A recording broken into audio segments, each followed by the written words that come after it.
Right, let's digest some of that now with Mamoun Abu Nowar, who's a retired Jordanian Air Force general and a military analyst.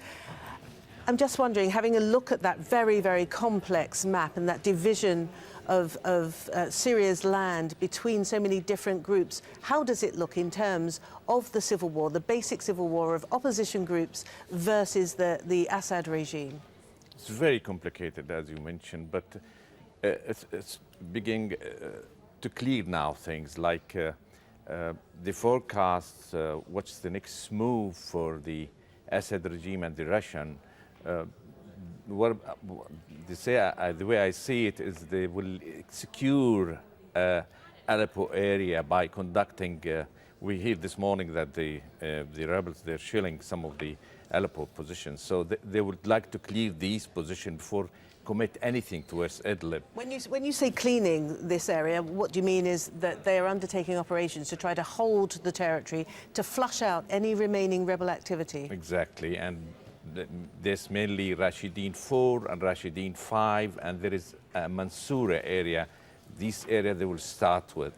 Now you got central Syria also, is very important. You got north of Hama, you got some of the rebel, north of Homs also, and you get eastern Ghouta in Damascus. I think they will start working with that part to get Jaish al-Islam out, like in the truce or something like that.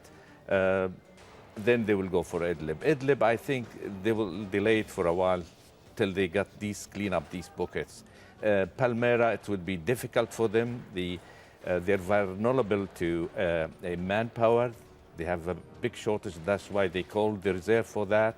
And they are establishing the 5th Corps, which is around 70,000 men for future, to make sure they get the security stability. But it's a long war.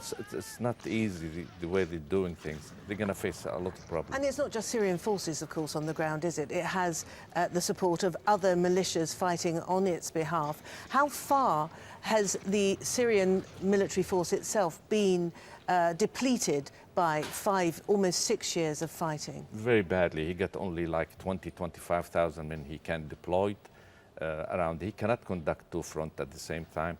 So they're facing a lot of challenges in actual fact. And that's why they call this Chechen, 1,000 Chechen to go to Aleppo to control as security military police for that matter. And of course there are Iranian-backed militia forces involved as well. Absolutely. By the way, they are occupation force, and all they do is against humanity, killing people, bombing, etc. These are war crimes, and they should go to The Hague about it. Mamoun, for now, thank you very much.